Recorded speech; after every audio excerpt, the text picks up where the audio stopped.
paano mo daw ma-handle ang issue o chismis tungkol sa'yo?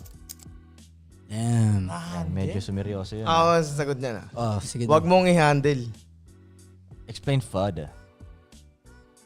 Wala, alam mo sa sarili mo kung totoo o hindi yung chismis eh. So,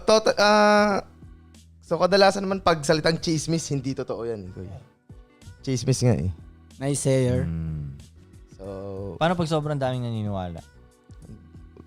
huwag ka pa rin maapektuhan. Alam mo naman Ikaw, totoo. Doy. Sige, go. Siguro gawin mo na lang pera yung chismis sa'yo. Pwede din yan. Kakitaan mo na lang yung chismis sa'yo. Pwede din yan. Pre. Huwag ka malugmok, gawin kong pera to. Diba? Good answer. Good answer. Agree ako. Agree ako dun. Agree. Agree lahat. Si Ives yata hindi. Ano ay, paano mo i-handle ang chismis tungkol sa'yo? Ginawa ko na ang pera nun eh. Ginawa ko na yun eh.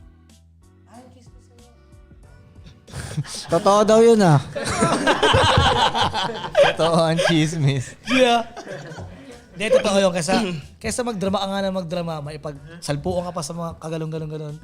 Kapera mo lang, i-switch mo na lang, i-twist mo na lang yung senaryo na magkakapera ka doon. Money. Yeah! Man eh.